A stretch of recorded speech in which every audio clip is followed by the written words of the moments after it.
Prepare to meet your God. Gooftaa isa deebi'ee dhufu simachuudhaaf qophaa'aa. Dhuga ba'umsa kutaa tokkoffaa Angelikaa Zambraanooti. Weebsaayitii www.spiritlessons.com. Hiikaan Damee Jorbaasaa, barreessaan Yoosef Toleeraa. Du'uuf du'aa ka'uu mucattii ergaa namoota hundumaaf. Abjuuf mul'atni kennaa hafuura qulqulluuti. Kennaa kanas namoonni ofii isaaniis ta'e namoota biroo ittiin barsiisuuf fayyadamu. Namoonni abjuu yookaan mul'ata argan yeroo nutti himan isaan qofti kan argan waan ta'eef nama lammaffaa yookaan sadaffaatiin kan mirkaneeffatamu waan hin taaneef dubbicha kan fudhan dubbii Waaqayyo wajjin kan wal hin faallessine ta'uusaa ilaalleeti. Waaqayyos dhoksaa mootummaa isaa dhuma barichaa firdii bara dhumaa durii kaasee karaa garaagaraa dubbataa jira. Ammas taanaan dhoksaa jannataaf abidda bara baraa warra namanneef hin abboomamneef qophaa'e namoota baay'eetti mul'isee caalaatti akka of eeggannoo fi isaafis of qopheessinuuf nutti dubbataa jira. Namoonni baay'een garuu dubbii Waaqayyoo isa gara jalqabaa jechuunis waa'ee cuuphaa Waaqayyo si wajjin ta'a waan lafarraaf Waaqayyoon amanachuu fi kan kana fakkaatan malee keessa gadi lixuudhaan hubachuuf sababa garaagaraa kaa'uudhaan fakkeenyaaf nan sodaadhaa yeroon bilchaadhuun bira ga'a ani danda'ee sirriitti Waaqayyoof hin jiraadhuu fi kan kana fakkaatan tarreessuudhaan dubbii Waaqayyoo irraa of fageessu. Namni Waaqayyoo immoo dubbii Waaqayyoo isa aannanitti fakkeeffamu qofa osoo hin taane isa jabaataas yookaan dhoksaa hafuura qulqulluudhaan bira ga'amu bira ga'ee nyaachuutu irraa eegama. Guyyaa tokko nu hundumti keenya barcuma firdii Kiristoos duratti argamuuf akka jirru wangeelatu dubbata. Namoota dhoksaan kun yookaan waa'een jannataaf waa'een si'ool dhiyeenyatti itti dubbatame keessaas muraasni Chuu Toomaas, Maarii Baakster, Kiit Keer, Annaa Raawuntirii, Yaangu Paark, Kaarmeeloo Giriinis, Paawurtoo Rikaanii fi kan kana fakkaatan. Dhuga ba'umsa armaan gadii keessatti adeemsa Waaqayyo bara 2010tti maatii kibba Ameerikaa jiraatan keessatti dubbii isaa dubbachuuf taasisee fi dubbii inni dubbate argattu. Gadi fageenyaan argachuuf jechuunis footoo fi viidiyoo waliin weebsaayitii www.spiritlessons.com fayyadamuu dandeessu. Mul'ata kana kan argite Angelikaa jedhamti. Mucaa durbaa kibba Ameerikaa biyya Ikwaador jedhamu jiraattuudha. Dhuga ba'umsa ishees akka armaan gaditti dhiyeessiti. Maqaan koo Angelikaa Elizaabeet Zambraanoo Mooraa jedhama. Umuriin koo 18. Barumsa koos kanan hordofu kolleejjii Joosii Maariyaa jedhamutti. Waggaa 6 dura yeroon waggaa 12 tureen Gooftaa Yesuusiin fayyisaa lubbuu koo godhee fudhadhe. Garuu hiriyootni koo Gooftaa hin beekan. Anis isaan gidduutti kiristaana ta'uun keessummaa ta'uu ta'ee waan natti mul'ateef Gooftaarraa boodatti deebi'een jireenya xuraa'aa jiraachuu jalqabe. Waaqayyo garuu jireenya kana keessaa harkisee na baase. Ayyaana dhaloota koo waggaa 17ffaa ergan kabajeen Gooftaatti dhiyaachaa dhufe. Eebila 28 fuula Waaqayyootti dhiyaadheen yaa Gooftaa laphee koo keessaa wanti gaariin natti hin dhaga'amu. Dhugumatti cubbamtuu ta'uu koo beeka. Maaloo naaf dhiisi. Mucaa koo jettee akkana fudhattu maqaa koos galmee jireenya bara baraa irratti akkanaaf barreessituun barbaadan jedheen. Akkasitti qalbii jijjiirradheen lubbuu koo Gooftaatti dabarsee kenne. Ji'a caamsaa keessa obboloonni guyyaa 15f soomaaf sagada qaban tokko isaan waliin akkan kadhadhuuf na affeeran. Anis isaanii wajjin kadhachuun murteesse. Utuun kadhannicha hin naqin dura garuu Waaqayyoon akkas jedheen kadhadhe. Maaloo sagantaa kanarratti natti dubbadhu. Saganticha irrattis Waaqayyo namoota hundumaaf sagalee ergee ana qofaa hambise. Waaqayyo adda baasee waan na dhiise natti fakkaate hin gadde.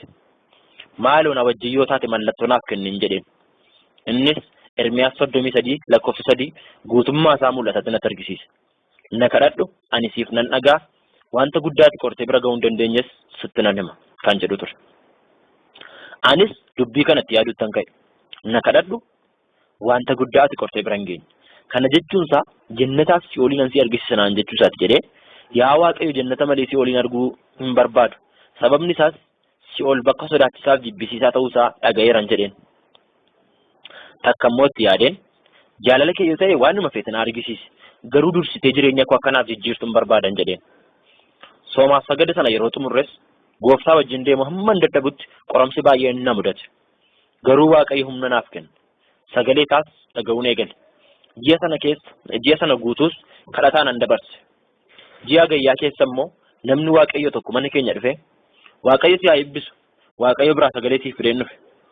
Ermiyaas 33:3 jireenya kee irratti akka raawwatamu kadhachaa turte. Waaqayyos isatti qortee bira hin geenye sana mootummaa isaa bara baraa fi si'ooliin si argisiisuuf jedha. Isaafis of qopheessi naan jedhe. Kadhachuu akkuma jalqabneenis samiin banameen arguutti ka'e. Achumaan ergamoonni lama utuu isaan gara lafaatti gadi bu'aniin arge. Isaanis akkas naan jedhan. Hojii hojjennu waan qabnuuf dhufne. Innis si fuunee deemne jannataaf si'ooliin si argisiifne. Hamma kun raawwatamuttis asii hin deemnu naan jedhan. Anis gaariidha, ani garuu jannata malee si'ooliin arguun barbaadu jedheen.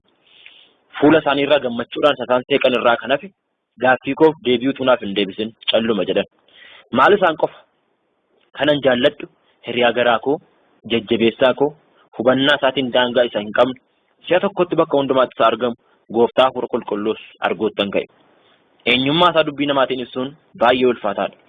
Sagalee isaa isa jaalalaaf gara laafinaan guuteen dhaga'e. Dabalees si wajjinan jira naan jedhe. Ergamoonni sunis hamma mooraa mana barumsaatti, hamma kutaa barumsaa keessatti iyyuu na hordofu turan. Namni Waaqayyoo mana keenya dhufee tures daawwannaa kanaaf akka nuuf qopheessuuf natti hime. Kan ati dhaqxus duutee waan ta'eef du'uutu sirra jira naan jedhe. Akkamittan du'a anoo dargaggeettiidhaan jedheen. Innis deebisee waa'ee isaa hin dhiphatin. Wanti Waaqayyo hojjetu hundinuu sirriidha. Yoo duuteyyuu jireenyatti ni deebita. Isa boodas waa'ee jireenya bara baraaf abidda bara baraa namoota addunyaarra jiran hundumaaf dhugaa baata naan jedhe. Sadaasa torba utuun mana barumsaatii galaa jiru har'a waan duutuuf qophaa'i sagalee jedhu dhaga'e. Gooftaan har'a du'uun barbaadu jedheen. Gooftaan garuu deebisee har'a waan duutuuf qophaa'i naan jedhe. Amma garuu yeroo natti dubbatu sagalee isaa ol kaasee bifa dheekkamsaatiin ture. Anis keessi koo yoo baay'ee na sodaate iyyuu ofii koo dabarsee kennuufan walii gale. Yeroon manatti galus namni Waaqayyo sun mana taa'ee na eegaa ture.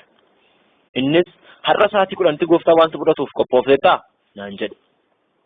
Anis hin ta'u yaa Waaqayyo du'uu hin danda'u baay'een sodaadhan jedheen. Namni kun naaf kadhatee booda garuu sodaan sun na gadhiise. Anis Waaqayyoon kadhadheen akkas jedheen.